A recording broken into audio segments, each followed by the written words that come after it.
expresó el secretario general de Acción Democrática. Él decía, entre otras cosas, en este foro sobre la reconciliación del país, independientemente de quién gane el próximo 14 de abril, le decía, hay sectores interesadísimos en que no exista diálogo de bando y bando. ¿Qué nos dice con relación a este tema? Yo creo que es parte del diseño de la campaña del gobierno.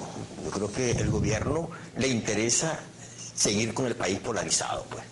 Y tiene que mantener o tratar de imponer esa línea dentro del proceso de campaña electoral, porque es lo que le va a permitir una legitimidad dentro del chavismo. Y en ese sentido, bueno, creo que ha sido la línea de acción de Nicolás y por supuesto también de los que acompañan a Nicolás dentro del proceso. Yo creo que independientemente de que ellos quieran llevar a Venezuela dividida en dos, la situación, la realidad política, la cruda realidad del país los tiene que llevar a entender que ellos no están solos en este país y que existe una oposición que no pueden ignorar.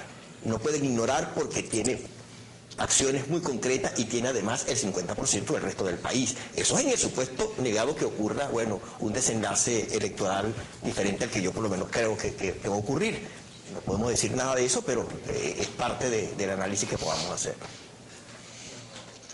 Mira, yo creo que el país está hastiado, cansado de los dimes y diretes, de insultar, de descalificar, de colocar como unas alambradas para preservar mis espacios, entonces yo agredo y insulto. A veces eso que decía Albornoz en principio, colocar un niñito y decirle, mira, vale, tú tienes esta computadora porque aquel que está allá, burguesito, te la quitó. Y resulta que estamos frente a una clase política altamente corrupta, pervertida.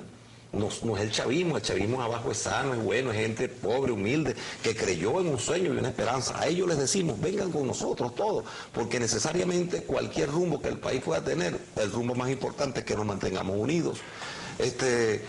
Unos señores que yo los conocí, como el propio presidente un día en una ida de esas a Cuba al inicio, lamentablemente, de su enfermedad, dijo en el Hilton, que ahora se llama Alba, dijo, caramba, la corrupción nos está afectando, y en ese momento sacaron del aire. Entonces, cuando ellos hablan del concepto de burguesía, ¿qué era la burguesía para Lenin? El buen whisky, las cosas buenas, sí, las cosas que alguien puede, el que se come el buen queso. ¿Y quiénes son los que hoy viven bien? No son atracados, cargan camionetas de esas bien caras, un pocotón de escoltas, se mudaron del valle de Coche, de donde vivían, para las zonas más altas de clase media en Venezuela. Hoy el chavismo, por eso, nunca en Venezuela, y esto lo puedo decir, ocurrió, nunca lograron sacar sin el presidente más de 5 millones de votos, porque había un lecho allí, pero que se expresaba con fuerza era cuando el presidente era candidato. El único revés que tuvo fue en el 2007, pero tú te pones a ver, cuando él competía, ganaba. Ahora, toda la historia lo demuestra, incluso la última reciente, él quedó electo con 8,5 millones de votos, pero los gobernadores en Venezuela que ganaron los 20, sacaron menos de 5 millones de votos. Es decir, allá hay una realidad de un entorno que tiene un rechazo no solo de los factores que adversan históricamente al presidente, sino de la propia gente que siempre decía, cuando el presidente iba a Mérida, por decir, y mira, arreglen aquí tal cosa, que se le acercaba una señora llorando porque tenía un problema con un niño. 4 meses después se presentaba y se encontraba con el mismo esquema y los regañaba públicamente. Me acuerdo una vez que en Lara estaban haciendo una obra que costaba 40.000 millones de bolívares, llamó en ese entonces Henry Falcón, todavía acompañaba el proceso del presidente, lo llamó y Henry Falcón le respondió a Diosdado, hubo un careo entre Diosdado, el presidente, y dijo, ¿por qué esa obra no se ha iniciado? Bueno, presidente, le dijo Henry Falcón, porque esa obra cuesta 40.000 millones de bolívares, 40 millones de fuertes, y entonces Diosdado Cabello la está contratando por Caracas por 70.000 y no terminan de hacerla. Entonces, bueno, que todos esos guisos que están a la vista, y entonces ellos no pueden decirle, ellos no pueden engañar al mundo, al país, porque el país sabe que son unos potentados. Entonces, para preservar ese espacio, empiezan a insultar. Tú te pones a ver, cuando ocurrió, lamentablemente, el presidente hizo su anuncio el 8 de diciembre, para el primer programa que fue Diosdado, fue para el Canal 8 a decir, cuidado, se equivocan, no sé qué cosa, pero ¿qué nos íbamos a equivocar en qué? Si lo que estábamos era todos impactados por la noticia que habíamos recibido, porque uno es un ser humano y más allá de lo que sea, nadie le deseó la muerte a nadie, ni al presidente, ni a nadie. Nosotros siempre deseamos que él viniera a asumir su responsabilidad como presidente constitucional, porque lo que está ocurriendo hoy es porque Dios decidió que ocurriera de esa manera. Entonces, esa clase política que hoy gobierna, una clase corrompida, desprendida del pueblo, no solamente del pueblo opositor, del pueblo chavista, no les creen.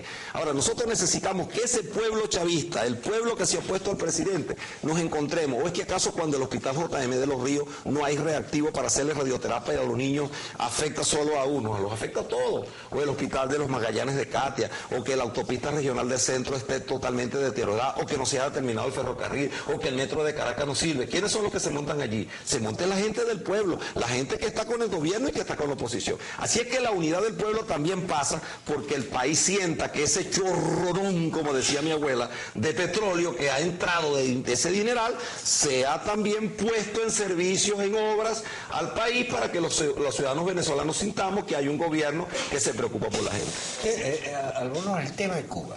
O sea, Cuba, la dirigencia cubana, la injerencia de Cuba en este país es algo que no habíamos visto. A mí me gustaría comenzar con esta frase sobre lo que implica Maduro. Yo creo que Maduro es un accidente histórico. ¿Por qué? Porque yo creo que la planificación que estaba en el país, con la llegada de, cuando el presidente viene el 8 de diciembre y le dice a Venezuela que iba a pasar algo, su sucesor era Maduro. Pero además ahí dijo que había sido por sugerencia de algunos presidentes del exterior. Y cuando ellos deciden hacer la campaña, porque la campaña estaba montada con el presidente en Venezuela, y por eso es que se trae a Venezuela, porque Cuba garantizaba de que el presidente estaba estable y que podía estar acá, y la campaña que tenían diseñada era que, bueno, durante el proceso el presidente pudiera decir, bueno, Nicolás decía, bueno, yo hoy me voy a ver con el presidente, y el presidente me dio las instrucciones tal y tal, para jugar con el presidente dentro de la campaña con su condición de enfermo. Pero ocurrió lo lamentable, algo que fue que el presidente se muere. Y el presidente morirse, bueno, ocurre lo que yo digo que fue un accidente, que es una de las cosas que pone a Nicolás en una situación que no está en capacidad de asumir. Y por supuesto está más que asumiendo una coyuntura política del momento, está resolviéndole el problema a los que permitieron que él fuese el presidente, que fue la escogencia de tal. Por eso creo que las diferencias incluso que se dan a lo interno del país, porque Nicolás es un hombre sin liderazgo dentro de las fuerzas del chavismo, porque es un hombre que su condición de candidato presidencial viene del exterior.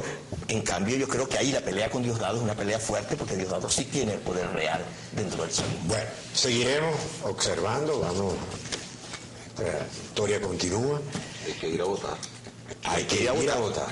Eso hay que ir a votar. Estoy totalmente de acuerdo. Para todo el país. Llegó el chavismo sin Chávez. Que resolvamos nuestras diferencias como se resuelven en democracia votando. Los que estén por un candidato, por una opción u otra. El país sabe quién apoya a quién, qué pensamos, y de verdad ir a votar. Después no puede haber lloriqueo, después que sí. no hay que puede salir muy costoso. No, muy costoso eso. Gracias, Ismael. Gracias, José Albornoz, María.